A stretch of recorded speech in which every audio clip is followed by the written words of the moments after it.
تعمیر شخصیت کی سیریز کے تناظر میں آج جس موضوع پر بات کریں گے وہ بھی عوامی ضرورت کا اسی طرح سے موضوع ہے جس طرح ہم باقیوں کو کر چکے ہیں۔ وہ موضوع ہے لعن اور طعن، لعنت کرنا اور طعن دینا، طعنہ دینا، چھوٹی چھوٹی بات پہ ملامت کرنا، چھوٹی چھوٹی بات پہ دوسروں کو شرمندہ کرنا، چھوٹی سی بات اور چھوٹے سے اختلاف کو اتنا بڑھانا کہ غصے میں آ کے لعنت اور ملامت شروع کر دینا، اس کو آر دلانا، شرم دلانا، یہ چیز بندہ مومن کے مقام و مرتبے سے بہت نیچے ہے، بہت نیچے ہے۔ بندہ مومن کا یہ مقام و مرتبہ نہیں۔ تو زبان کی حفاظت کے امور میں ایک اہم ترین چیز یہ ہے کہ اگر کسی سے اختلاف ہو جائے تو وہ دلیل سے کیا جائے۔ لعن اور طعن کا معاملہ دونوں حرام ہے، وہ نہ کیا جائے۔ قرآن مجید کہتا ہے ویل لکل ہمازۃ لمازہ، کہ ہلاکت ہے ہر اس شخص کے لیے جو روبرو آمنے سامنے ہو تو طعنہ دے اور پشت کے پیچھے ہو تو عیب جوئی کرے۔ یعنی سامنے ہو تو طعنہ دے، طعنہ زنی کرے، اور اگر سامنے نہیں ہے کوئی شخص، اس کے پیچھے کھڑا ہے، موجود غیر موجودگی میں کھڑا ہے تو اس کے عیب بیان کرے۔ تو اللہ نے فرمایا یہ دونوں شخص جو سامنے طعنہ دیتا ہے اور پیچھے عیب بیان کرتا ہے یہ دونوں ہلاک ہیں۔ ہلاک کیوں ہیں؟ یہ بڑی اہم چیز ہے۔ ہم صرف بیان کر کے گزر جاتے ہیں نا، ہلاک ہیں۔ ہلاک کیوں ہیں؟ ہلاک اس لیے ہیں کہ جو پیٹھ پیچھے برائی بیان کر رہا ہے وہ بزدل آدمی ہے، اس کے اندر اخلاقی جرت نہیں ہے، اور اللہ کو اخلاقی جرت والے لوگ پسند ہیں، بزدل بندے نہیں پسند۔ اور بزدل بندوں کو اللہ پیدا نہیں کرنا چاہتا، ان کو زیادہ حوصلہ افزائی نہیں کرنا چاہتا، اس لیے انہیں کہا کہ یہ پسند نہیں ہے، یہ ہلاکت ہے۔ اور جو سامنے طعنہ زنی کرے، یہ بد زبانی کی آخری حد ہے کہ کسی سے اختلاف ہو اور آپ چھوٹی سی بات کو لے کے طعنہ زنی شروع کر دیں۔ فرمایا یہ دونوں ہلاک ہونے والے ہیں۔ اور مسند احمد میں عن عبداللہ بن مسعود رضی اللہ تعالیٰ عنہ قال قال رسول اللہ صلی اللہ علیہ وسلم لیس المؤمن بالطعان ولا باللعان ولا الفاحش البذیء۔ حضور نے فرمایا کہ جو مومن ہے، اب مومن کی 3 خصوصیات حضور علیہ السلام نے بیان فرمائی، بندہ مومن کی۔ آپ اندازہ کر لیجئے ہم زبان کی حفاظت کے جتنے امور دیکھ رہے ہیں، اگر آپ پورے دین کا احاطہ کریں تو آپ کو سب سے مشکل ترین کام یہی لگے گا کہ اپنی زبان پر ضبط کر کے رکھنا۔ حضور نے فرمایا بندہ مومن کے 3 نشانیاں ہیں، 3۔ لیس المؤمن، وہ مومن نہیں ہے، بالطعان، جو ایک دوسرے کو چھوٹی چھوٹی بات پہ طعنہ زنی کرے، ولا باللعان، اور جو کوئی اختلاف ہو جائے تو دوسرے پر لعنت شروع کر دے، اس کی موجودگی میں یا غیر موجودگی، دونوں صورتوں میں۔ اور تیسرا وہ بھی مومن نہیں ہے جو بےہودہ گفتگو کرے، جس کی گفتگو سے فحش کلامی بھی ہو، بے حیائی والی بات بھی نکلے، گالیاں بھی نکلیں، اور جس کی گفتگو سے بے شک کوئی بے حیائی کا جملہ اور لفظ نہ نکلے مگر اس کا لہجہ ایسا ہو کہ اگلے کی عزت اور آبرو کو مجروح کرنے والا ہو، دوسرے کو تحقیر کے انداز میں مخاطب کرنے والا ہو۔ فرمایا یہ 3 بندے مومن نہیں ہو سکتے۔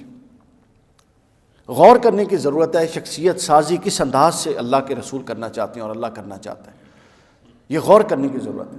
کہہ دیا کہ طعنہ زنی سامنے اور پشت پیچھے یہ ہلاکت ہے اللہ نے، پھر اللہ کے رسول نے اس حکم کو اور کھول دیا، مزید صراحت کر دی کہ 3 چیزیں بندہ مومن میں نہیں ہو سکتی، اور اگر وہ 3 چیزیں کہیں سے آ جائیں تو اس کا مطلب ہے بندہ مومن کو ریویو کرنے کی ضرورت ہے۔ دیر از سم تھنگ رانگ، کہیں نہ کہیں کوئی غلطی آ چکی ہے، مسئلہ آ گیا ہے، تو ریویو کرنے کی ضرورت ہے۔ اور وہ 3 چیزیں کیا ہیں؟ کہ طعنہ نہ دے، فحش کوئی نہ کرے، بےہودہ کلام نہ کرے، اور لعنت نہ کرے۔ آپ ذرا غور کیجئے کہ ایسا شخص جو یہ کام نہیں کرتا اس کی شخصیت کتنی سافٹ ہوگی، کتنی اس کی شخصیت کے بارے میں امپریشن ہوگا دوسروں کے ہاں۔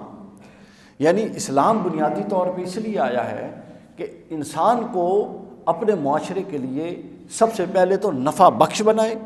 اگر نفع بخش نہیں بنا سکتا، انسان نہیں بن سکتا، تو کم از کم بے ضرر ہو جائے۔ اور یہ ساری چیزیں اس لیے ہیں کہ سب سے پہلے اس کی اپنی نجات ہو اور اس کے بعد اس کے ارد گرد کے لوگ اس کے شر سے محفوظ رہیں. تانا زنی نہیں کرے گا، برا بھلا نہیں کہے گا، بے خدا گوئی نہیں کرے گا، لان تان نہیں کرے گا. تو کیا ہوگا؟ ظاہر ہے کوئی اچھی بات کرے گا، ظاہر ہے کوئی سافٹ بات کرے گا، ظاہر ہے کوئی دلیل سے بات کرے گا. تو ایک چیز سے روک کے آٹومیٹک دوسری چیز کا میسج دے دیا گیا ہے اس کے اندر، اور وہ اصل کرنے کا کام. صحابہ کرام کے اس حوالے سے ایک معمول تھا.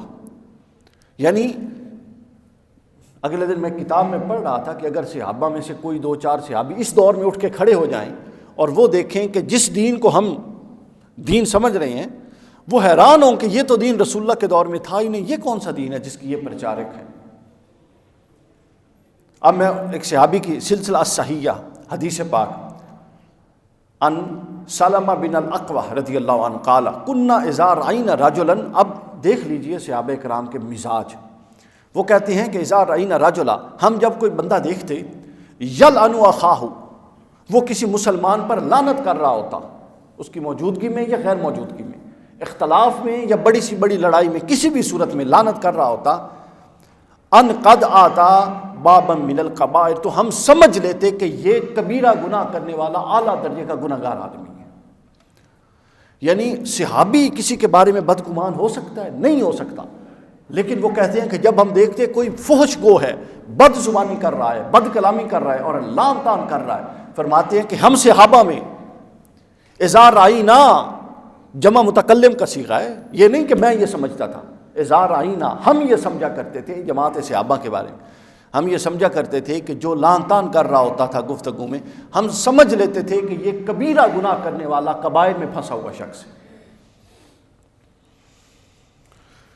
اور پھر آگے صحیح بخاری میں حدیث نمبر 6047، ابو قلابہ بیان کرتے ہیں کہ ثابت بن ضحاک نے انہیں یہ بات بیان کی کہ رسول اللہ صلی اللہ علیہ وسلم نے فرمایا، کیا فرمایا؟ حضور نے فرمایا من لعن مؤمنا فہو کقتلہ، اگر کوئی شخص کسی مسلمان پر لعنت کرتا ہے.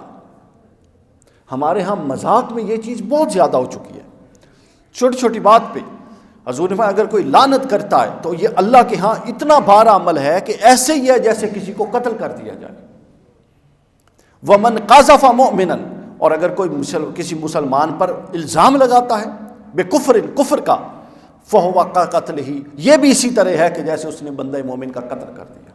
اب ان دو چیزوں کو سمجھنے کی ضرورت ہے. پہلی بات یہ ہے کہ اگر کوئی لعن کرے گا تو یہ ایسے ہی ہے کہ جیسے قتل کے برابر. اور دوسری بات، اگر کوئی کسی بندہ مومن پر الزام لگائے گا بے کفر کا الزام، ایک کام دیکھا، ایک رائے بیان کرتی دیکھی، ایک علمی مسئلے میں اختلاف دیکھا، جو آپ کی رائے سے اتفاق نہیں کرتا، اس کے پاس اپنی دلیل ہوگی. تو ہمارے ہاں کیا ہے؟ ہمارے ہاں چونکہ مولویوں کے پاس رجسٹر بنے ہوئے ہیں جنتی دوزخی کے، حق باطل کے، تو فوراً جھٹ سے کفر کا فتویٰ لگا دیتی ہیں، کفر کا قول کر دیتے ہیں، ایمان پر شک کا اظہار کر دیتے ہیں. یہ ایسے ہی اللہ فرماتا ہے کہ اس کے نامہ اعمال میں یہ لکھ دیا جاتا ہے کہ اس نے اس کا قتل کیا ہے. اور قتل کتنا بڑا گناہ ہے آپ اندازہ کر لیجیے. یعنی یہ غیر محتاط رویہ بہت خطرناک ہے. یہ بندہ کا کام نہیں ہے کہ کسی بندے کے ایمان کے بارے میں کوئی حتمی قول کرے، یہ انسان کا کام ہی نہیں ہے. آپ پورے قرآن مجید میں دیکھ لیں، احادیث کے ذخیرہ میں دیکھ لیں، اللہ رب العزت نے یہ تعلیم ہی نہیں کی کہ تم کسی کے ایمان پر کوئی حتمی قول کرو، تم تو کر ہی نہیں سکتے ہو. حتیٰ کہ وہ منافقین جو ایک خاص دور تک صحابی بن کے حضور کی خدمت میں رہے تھے، منافق سارے کے سارے، ان کا بھی پردہ جب تک اللہ نے خود نہیں چاہا چاک نہیں کیا، ان کے بارے میں بھی غیر محتاط رہے. اور ہم اپنے مسلمان بھائیوں سے متعلق غیر محتاط ہو جاتے ہیں تھوڑی تھوڑی بات میں. آپ کا کسی بات میں اختلاف ہے، آپ کا حق ہے دلیل کے ساتھ اختلاف بیان کریں.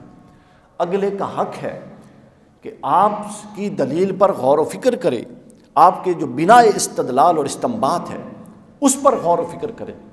اس کے بعد سمجھ میں آتی ہے تو بڑی اچھی بات ہے، نہیں آتی تو اختلاف، امت میں اختلاف رحمت ہے، کوئی بات نہیں. اختلاف سے ہی تو تنوع ہے، اختلاف سے ہی تو ڈائیورسٹی ہے. اگر مختلف ڈفرینس آف اوپینین نہ ہوتی اور مختلف آراء نہ ہوتی تو مجھے بتائیے کوئی کتاب لکھی جا سکتی تھی؟ قرآن کی کوئی تفسیر وجود میں آ سکتی؟ یہ تفاسیر کیا ہیں؟ ابن کثیر نے ایک نظم کے ساتھ قرآن پر غور و فکر شروع کیا، اس نے اپنا نظم لکھ دیا، تفسیر بن گئی۔ امام سیوطی نے اپنا نظم اور اپنا انداز تحقیق کا لکھ دیا، تفسیر بن گئی۔ فخر الدین رازی علیہ الرحمہ نے اپنے انداز میں لکھ دیا، تفسیر بن گئی۔ کسی نے لغوی بحثوں کو لے لیا، کسی نے فقہی احکام کو لے لیا، کسی نے اعتقاد کی بحثوں کو لے لیا، کسی نے نظم آیات کو لے لیا، کسی نے کچھ لے لیا، کسی نے یہ سب کیا ہے؟ یہ سب اختلاف ہے کہ نہیں؟ یہ سب اختلاف ہے۔ اگر آپ دوسری رائے سوچ نہیں سکتے تو آپ پھر انسان نہیں ہیں۔ اللہ فرماتا ہے، اللہ تعالیٰ فرماتا ہے کہ جو عقل سے کام نہیں لیتے، اولئک کالانعام، یہ جانور ہیں، بل ہم اضل، بلکہ جانوروں سے بھی بدتر ہیں۔ افلا یتدبرون القرآن، کیا تم قرآن پر غور نہیں کرتے؟ کیا تم عقل نہیں رکھتے؟ قرآن، تین بڑے عقائد ہیں اسلام کے، ذہن میں رکھ لیجئے، توحید، رسالت اور آخرت۔ ان تینوں کے اس بات کے لیے قرآن میں دلائل کا احاطہ کر لیں، اس پر میری ایک کتاب آ رہی ہے، احاطہ کر لیں۔ 80% دلائل وہ ہیں جو بالکل معقول اور سائنسی اور مضبوط ٹھوس استدلال کی بنیاد پر، ماورائی نہیں ہیں چیزیں جو نظر نہیں آتی۔ مثلا توحید پر 80% دلائل یہ ہیں۔ اللہ فرماتا ہے بتاؤ کون ہے جو آسمان سے یہ بارش برساتا ہے؟ کون ہے جب وہ بارش زمین میں پڑتی ہے تو اس کے اندر سے ایک پانی کے قطرے کے اندر سے اتنا خوبصورت پھول پھل اور سب کچھ نکل آتا ہے ذائقوں دار؟ کون ہے جو گرمی میں ٹھنڈی ہواؤں کو چلاتا ہے؟ کون ہے جو ان پہاڑوں کو ثبات دے کے ٹھہرا کے رکھا ہو؟ کون ہے جو سمندروں کو یوں پھیلنے نہیں دے؟ یہ وہ چیزیں ہیں جس کا ایک ریڈی والے سے لے کے بڑے سے بڑے بندے تک ہم میں سے ہر بندے کا تجربہ ہے۔ تو قرآن مجید نے بنیادی معتقدات کی بنیاد جو ہے اس کا جو بناء استدلال ہے وہ محسوس رکھا ہے۔ یہ مولویوں نے دین کو ماورائی بنا دیا ہے، بس یہ مشاہدے کی باتیں ہیں، آپ کے سمجھ میں آنے والی باتیں نہیں ہیں، یہ فلاں ہیں، یہ فلاں ہیں، یہ تباہی ہو گئی ساری کی ساری۔ جاہل صوفی پھر اس کے اندر انہوں نے اور اضافہ کر دیا۔ تو یہ بالکل معقول اور عقل، اس سے بڑی قرآن سے بڑی عقلی کتاب اور معقول کتاب کوئی نہیں۔ وہ کوئی دلیل آپ کی بر بنیاد استدلال قبول کرتا ہے اور بر بنیاد استدلال ہی رد کرنے کا حکم دیتا ہے۔ تو آپ جب رد اور قبول دونوں کا حکم دیتا ہے تو آپ دلائل پر غور کریں۔ ہم فوراً اگلا دروازہ کھول دیتے ہیں کفر کا، جی فلاں کے ایمان پر حملہ کر دیں، یہ ناجائز بات ہے۔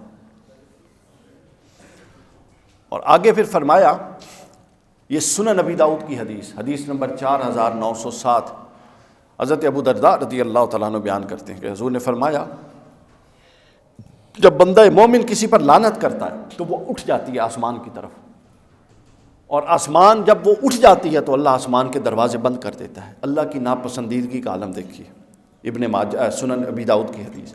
اللہ دروازے بند کر دیتا ہے، وہ دروازوں سے ٹکرا کے پھر زمین کی طرف پھینکی جاتی ہے، لیکن جب زمین پہ آتی ہے تو اللہ پھر زمین کے در اس پر بند کر دیتا ہے، پھر وہ زمین سے ٹکرا کے دائیں طرف کو جاتی ہے، پھر دائیں طرف کے در بند کر دیے جاتے ہیں، پھر وہاں سے وہ بائیں طرف جاتی ہے، پھر بائیں طرف کے دروازے بند کر دیے جاتے ہیں، حتیٰ کہ پھر وہ پلٹ کر، اب ناپسندیدگی کا عالم دیکھیے، اس شخص کی طرف جاتی ہے جس پر کی گئی ہو، اگر وہ اس کا حقدار ہو۔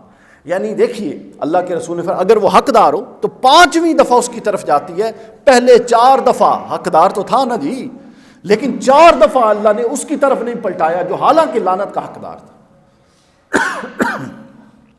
5ویں دفعہ پلٹایا۔ اور حضور نے فرمایا اگر جس پر کی گئی ہے وہ حقدار نہیں ہے تو اس لعنت کا توق واپس اس شخص کے گلے میں ڈال دیا جاتا ہے جس نے کی ہوتی ہے۔ اور قیامت کے دن جب لوگ قبروں سے اٹھیں گے تو ان کے گلے میں توق ہوں گے، لوگ پوچھیں گے کہ یہ توق کس چیز کی ہیں؟ ہم تو نمازی تھے، روزہ دار تھے، نیک صالح تھے، تو انہیں بتایا جائے گا یہ وہ لعنتوں کا توق ہے جو تم ان پر ڈالا کرتے تھے جو حقدار نہیں تھے، اپنی غیر محتاط رویوں کی وجہ سے۔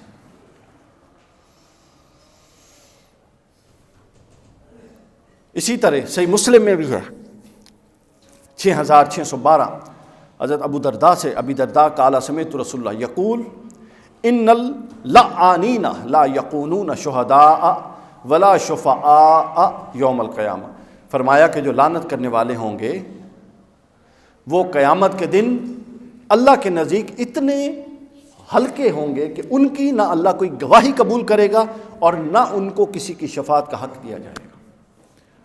مختلف ہے نا شفاعت کے طبقات، جو اولیاء، صالحین، حفاظ، شہداء، یہ سب جو شفاعت کریں گے، ان میں سے فرمایا جو یہ لعنت کرنے والے ہوں گے ان سے اللہ یہ حق سلب فرما لے گا۔ اچھا، اب یہ موضوع ختم کرتے ہوئے ہم اس کو جوڑ دیتے ہیں فحش گوئی کے ساتھ، چونکہ عام طور پہ جو لعنت ملامت کا معاملہ ہوتا ہے اس کے اندر فحش گوئی، گالی گلوچ، بے حیائی کی بات، یہ سب چیزیں شامل کر دیتی ہیں، اور یہ شیطان کا عمل ہے۔ قرآن مجید نے سورہ بقرہ آیت نمبر 169 میں فرما دیا، انما، اللہ نے فرمایا کہ شیطان تمہیں 3 کاموں کا حکم دیتا ہے۔ یہ غور طلب بات ہے، اور دیکھیے کتنی عقلی بات ہے۔ انما یامرکم بالسوء، وہ تمہیں بری بات کا حکم دیتا ہے، والفحشاء، اور ہر بے حیائی کی بات کا حکم دیتا ہے، وان تقولوا علی اللہ ما لا تعلمون، اور ایسی باتیں اللہ سے متعلق، اللہ کے دین سے متعلق اور لوگوں سے متعلق کرنے کا حکم دیتا ہے جس کی کوئی اصل ہی نہیں ہے، یعنی کوئی دلیل نہیں ہے، کوئی حقیقی بنیاد نہیں۔ کیا خوبصورت بات ہے، آپ اندازہ کیجئے۔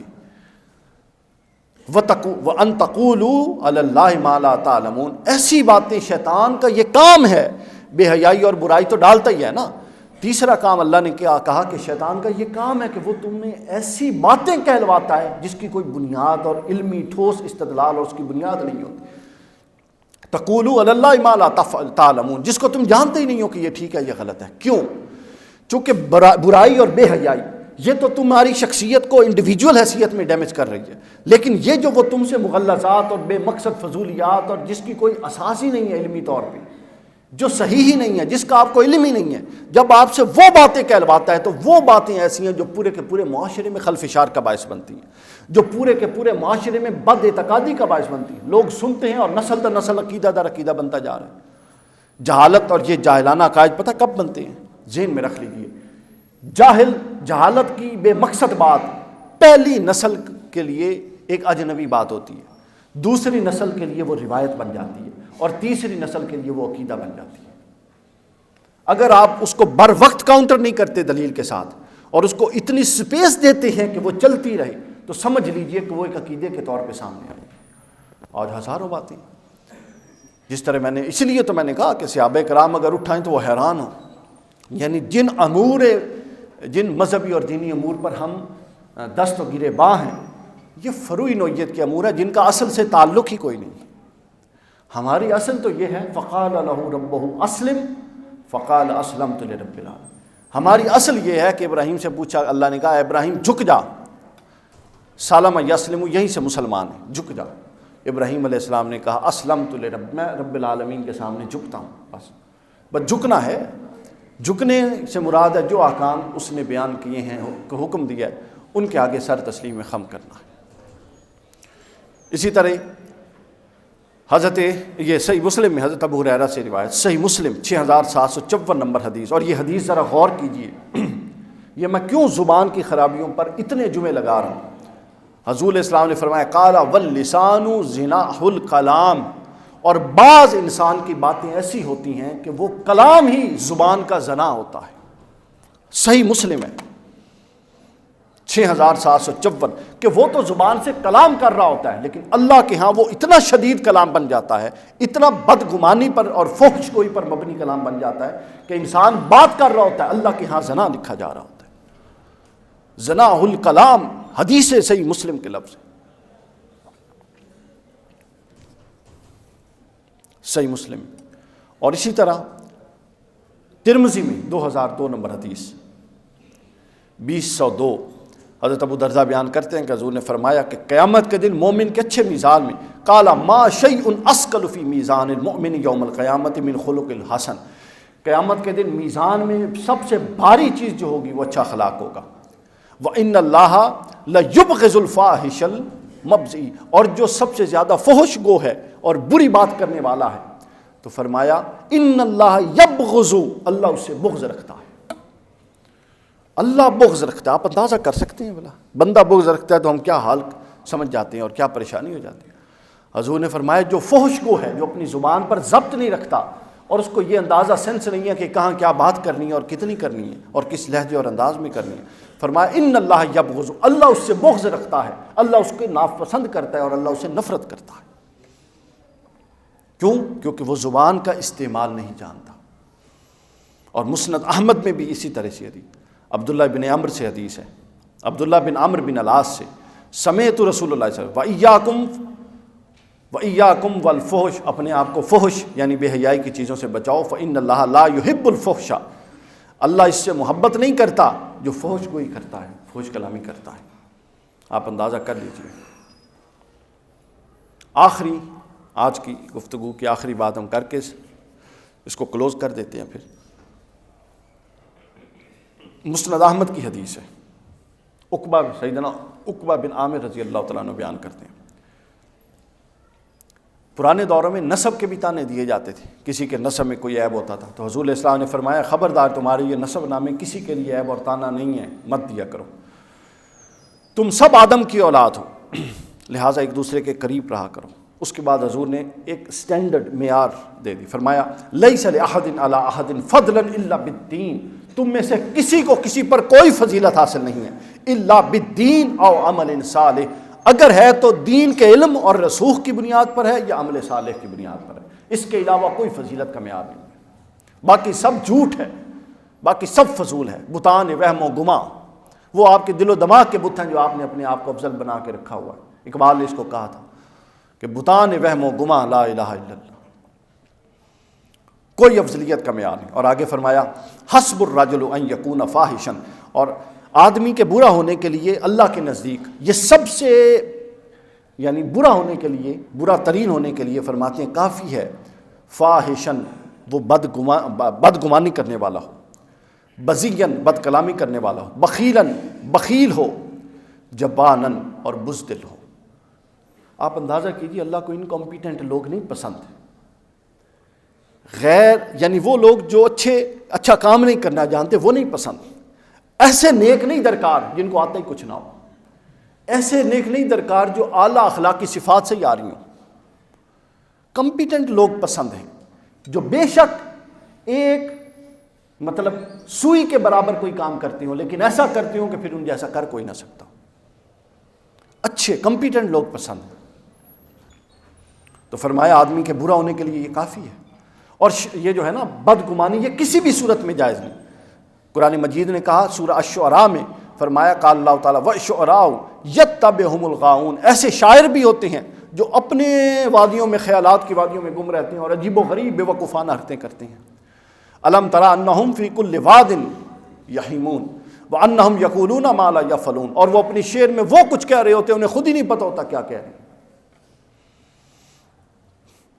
اور صحیح مسلم کی آخری حدیث، صحیح مسلم 5894، عبداللہ بن عمر سے فرمایا، بیان کرتے ہیں حضور نے فرمایا کہ قالا ان یمتلی جوف الرجل قیحا یریہ خیرا، اگر کسی شخص کا پیٹ پیپ سے بھر جائے تو یہ پسندیدہ ہے، بہتر ہے، من ان یمتلی شعرا، اس سے بہتر کہ وہ ایک ایسا شعر سن کے لطف لے جس کے اندر فحش کوئی ہے اور جس جو نفسانی خواہش کو ابھارنے والا ہے۔ تو لہٰذا اس تفصیل سے آپ اس بات کو سمجھ سکتے ہیں کہ زبان پر ضبط کی کیا پوزیشن ہونی چاہیے، بات کرتے ہوئے کتنا محتاط رویہ اپنانا چاہیے، اور خاص طور پہ اختلاف کی صورت میں کس محتاط انداز میں رد عمل دینا چاہیے۔